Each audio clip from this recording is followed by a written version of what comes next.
매크로 환경에 대해서는 연구원님들께서 잘 정리해 주신 것 같고요. 그리고 덧붙여서 봐야 될 게 섹터별 수급 역시도 중요한 포인트가 될 것 같습니다.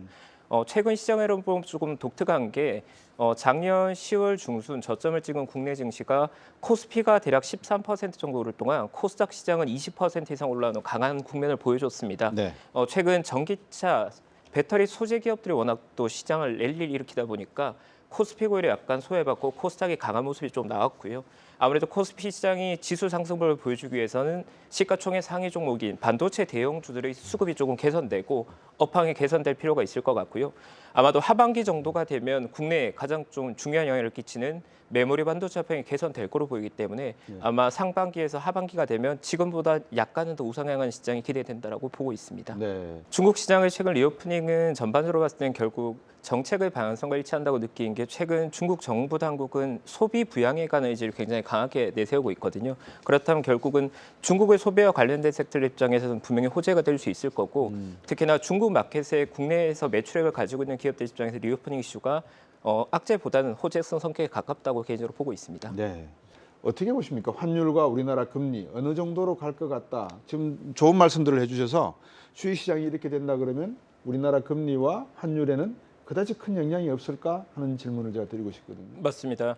최근에 2월 증시의 가장 중요한 이벤트가 결국 미국의 정책 금리 상단이 계속 높아지고 있는 게 시장에 부담을 많이 줬던 네. 부분이고요. 사실 올해 연초까지만 하더라도 정책 금리 상단을 시장에서는 5%의 금리 인상이 멈출 거로 예상했지만 현재는 550, 네. 575bp까지도 보고 있다 보니 정책 금리의 상단이 워낙 높아져 있는 상황이고 네. 그게 특히나 국내 시장 입장에서는 국내 기준금리와 미국 기준금리 갭이 커지다 보니 네. 국내 시장의 투자 입장에 불안감도 커져 있는 상황이고 네. 또 달러 강세 역시 약간은 더 추세가 될 수 있는 그런 상황인 것 같습니다. 네. 근데 문제는 이렇게 원화 약세 국면이 지속돼 버리면 외국인 투자자 입장에서 사실 국내 시장의 매력도가 떨어지는 이슈다 보니 지금처럼 기준금리 갭이 더 확장된다면 사실 외국인 투자 입장에서 이탈에 대한 두려움도 조금 있을 것 같습니다. 네. 저는 이번 인베스터 데이를 굉장히 인상 깊게 봤고요. 사실 자동차 산업에서 언제나 가장 중요한 혁신은 생산 방식의 혁신이었습니다.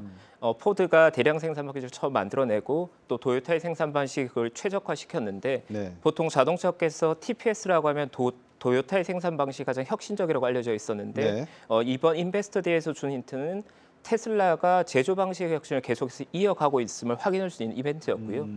최근 사실 도요타는 대표 모델 중 하나의 모델 3의 생산 단가를 5년간 대략 30% 절하시켰는데 추가적으로 여기에서 50% 정도의 원가 절감이 더 가능하다고 말하고 있고 그 과정에서 많은 혁신들이 이루어지고 있는 걸 봤기 때문에 개인적으로 굉장히 인상 깊은 부분이었고 더해서 로봇 부분 역시도 시장 기대를 충족할 정도의 좀 진화가 있었다. 네. 그래서 로봇 측면이나 생산 단가 혁신 부분들이 굉장히 인상 깊은 부분이었습니다. 네. 네.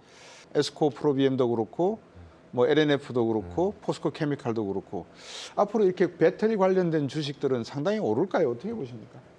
우선 뭐 테슬라 이번 그 인베스터 데이에서 확인한 부분은 전기차 시장에서 혁신은 가파르게 진행이 되고 있고 지금 우리가 예상한 것보다도 전기차 침투는 더 가파르게 진행될 가능성이 높다고 개인적으로 보고 있습니다. 네. 특히나 글로벌 평균으로는 전기차 침투율이 17% 정도 되지만 미국 시장 기준으로 이제 불과 7% 정도 레벨이거든요. 네. 근데 이 미국 시장의 전기차 침투율이 높아질수록 사실 국내 소재 세대 입장에서는 IRA 법안이 있기 때문에 더 많은 수혜가 기대되는 상황이고요.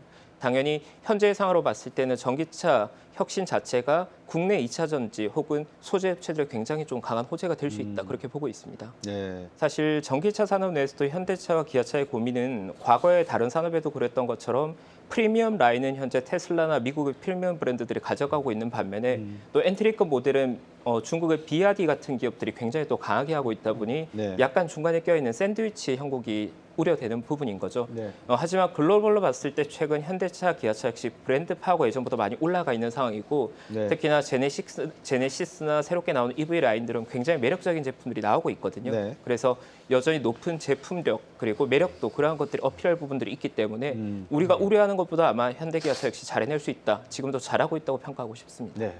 저는 패드와치를 참고하고 있고 패드와치 기준으로는 일단 25bp에 60%를 베팅하고 있는데 저도 같은 의견이고요. 0.25. 25bp라 생각합니다. 네.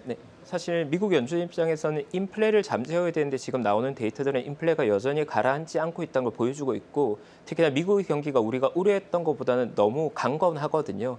그래서 현재 상황에서는 사실 연준의 입장에서는 금리 인상을 멈출 논리는 없을 것 같고 아마도 시장이 예상한 것 이상으로 금리 인상될 가능성이 역시 여전히 있다라고 개인적으로 보고 있습니다.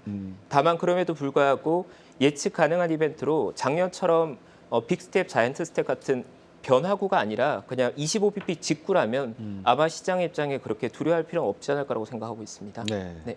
네. 개인적으로는 IRA 법안의 디테일한 부분보다 큰 틀에서 봤을 때는 결국 아까 연구원님 말씀해 주신 것처럼 중국 내 밸류체인에서 중국을 배제하겠다는 것이 키라고 개인적으로 보고 있고요. 네. 결국 그렇게 본다면 기존 중국에 대한 의존도가 높았던 2차 전지 배터리 소재 업체 또 태양광 관련 업종들이 아마 국내 기업들 입장에서는 직접적인 수혜를 받을 것 같다. 다만 현재의 가격은 분명히 그러한 기대감이 조금 과도하게 반영된 부분이 있기 때문에 투자 의사 결정에는 조금 신중할 필요는 있을 것 같습니다. 사실 2차 전지 배터리 소재 기업들의 밸류에이션 수준은 이미 미래의 기대값을 워낙 많이 당겨와서 개인적으로 사실 조금 의아할 정도다라고 보고 있고요. 네. 현재의 추세가 계속해서 이어가기엔 다소 좀 무리가 있지 않을 거로 조심스럽게 생각하고 있습니다. 다만 지금의 상승에는 기존의 숏 물량들이 청산되는 숏스퀴즈나 수급적인 이슈가 같이 적용되어 있기 때문에 고점이 얼마다 이렇게 말하기 어렵지만 지금 정도의 속도가 더 추세화되기에는 만만치 않다. 저는 그렇게 보고 있습니다. 서울툴룩스라든지 많은 관련주들이 급등을 하는 그런 현상을 그러니까 요즘 테마 중심으로 움직이는 시장이 워낙 안 좋다 보니까 한쪽에 몰리는 그런 병목 현상들이 많이 생겨요. 병목 현상이 되면 결국 체증이 발생하고 사고가 나고 그러지 않습니까? 이 부분에 대해서 챗GPT라든지 AI, 또 로봇 이런 산업에 대해서는 어떤 생각을 갖고 계시는지 한번 여쭤봐도 될까요? 네. 개인적으로는 사실 챗 GPT가 등장한 이후로 AI 산업이 시장의 주도주가 되는 논리는 합리적이라고 생각을 하고 있고요. 다만 특정한 산업이 만들어낸 성장과 별개로 그게 주가에 어느 정도 반영되는 거가 중요할 텐데 지금의 시장은 사실 다소 과한 기대를 반영하고 있는 게 아닌가라는 우려는 좀 가지고 있습니다. 그래서 산업과 투자를 조금 나눠봐야 될 것 같은 게 AI 산업 자체가 앞으로 향후 10년간 가장 중요한 산업인 건 의심의 여지가 없는 것 같고요. 네. 다만 지금의 시장은 중소형 기업들, 특히나 실적이 나오지 않는 기업들이 그 기대를 너무 낙관적으로 반영하고 있다는 생각을 하고 있어서 만약 지금 투자한다고 하면 직접적인 수혜를 받고 실적이 찍힌 기업들, 뭐 대표적으로 미국의 엔비디아 같은 기업들이나 그런 엔비디아의 수주를 받는 TSMC 같은 기업들이 네. 상대적인 매력도는 더 있지 않을까라고 생각하고 있습니다. 결국 2분기에도 미국의 기준금리가 계속 인상됐을 때 국내의 기준금리가 현재 여유 있게 그걸 따라갈 수 있는 환경을 고민해봤을 때 그렇지 않은 부분들이 계속 부담이 될 것 같습니다. 네. 왜냐하면 미국의 경우에는 이미 2008년 리만 사태 이후로 가계와 기업들이 부채를 합리적인 수준에 조정해 왔는데 국내는 사실 최근 계속해서 나왔던 것들이 가계 부채가 과다하다는 지적이 있었고 네. 그런 부분들이 정책 금리를 올릴 여력이 별로 없는 상황이다 보니 미국과 국내의 기준금리 갭이 벌어지는 건 당연히 원화의 약세, 달러의 강세를 보여줄 거고 그러면 외국인 입장에서 국내 증시를 그렇게 매력적으로 보기엔 조금 어렵지 않을까 그런 부분이 조금 부담이 될 것 같고요. 네. 다만 조금 기대할 수 있는 부분은 아까 말씀하신 대로 중국의 리오프닝은 분명히 글로벌 수요를 촉진하게 될 것인데 그런 소비의 확대, 소비의 정상화 과정에서 국내 기업들 중에 수혜를 받을 수 있는 업종은 조금 기대해 볼 만하다 그렇게 보고 있습니다. 말씀을 듣고 보니까 주식의 사랑에 빠지지 마라라는 말씀을 주셨는데 어떻습니까? 그래도 시청자 여러분들이 궁금해하실 것 같아요. 이 우리 꾼들이 주목하는 뭐 산업에 또는 테마에 종목이 있다 그러면 어떤 종목, 어떤 테마, 어떤 산업일까요? 네. 결국 단기적으로 봤을 때는 사실 2차 전지 배터리 업종이 현재 국내 산업 내에서 가장 견고한 건 의심의 여지는 없는 것 같고요. 네. 그래서 지금 사실 다소 과열 국면에 들어간 소재 업체들보다는 배터리 완성 업체, 배터리 대형주들이 상대적인 주목을 좀 받을 수 있다고 생각되고 전반적으로 밸류에이션 프리미엄을 받고 있는 상황이기 때문에 그 업종 내에서 상대적 매력도가 있는 기업들이 조금 주목받을 것 같다. 그래서 업종으로 봤을 땐 여전히 3월과 2분기에도 2차 전지 배터리 업종들 상당히 매력적이라고 보고 있습니다. 네. 배터리, 전기차. 그러면 이것들이 향후에 음식료, 주류, 여러 가지 물가에 어떤 영향을 주게 될지 이것이 또 뭐 아까 서비스 업종 말씀하셨는데 제조업 업종에 어떤 주가에 영향을 미칠지 한번 간단하게 한번 짚어주시겠습니까? 네. 결국 과거에도 이런 인플레 구간에서는 음식료 업종들이 보통 필수 소비의 성격을 가지고 있고 또 가격 인상을 가져서 마진을 확보하다 보니까 네. 가격 전가력을 통해서 마진이 확대된 국면들이 있었고 네. 다만 그럼에도 불구하고 지금 주류 업체나 식음료 업종들을 보면 주가는 바닥에 있는 이유가 여전히 러시아 우크라이나 전쟁으로 인해서 원료의 공급이 원활하지 않고 원재료 가격들 변동이 너무 큰 상황이기 때문에 그렇다고 보여집니다. 그래서 만약 전쟁 이슈가 해결되고 원재료 가격이 안정된다면 지금 인플레 구간을 활용해서 가격 인상을 했던 브랜드 파워를 가진 식음료 업종들, 주류 업종들은 아마도 마진이 상당폭 좀 개선된 효과가 나오면서 시장의 관심을 조금 받을 수 있지 않을까 판단하고 있습니다.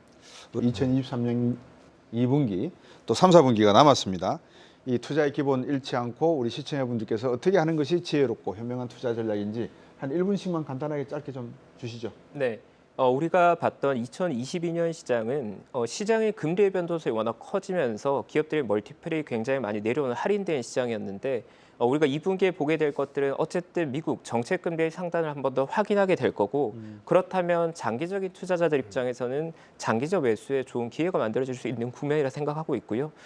투자에 있어서 기업의 성장에 대한 기대를 만들어내는 스토리, 내러티브와 또 숫자, 실적이 찍히는 종목들이라면 지금 매력적인 구간이라고 개인적으로 보고 있어서 지금 용기를 조금 내야 된다는 말씀 전해드리고 싶습니다. 네.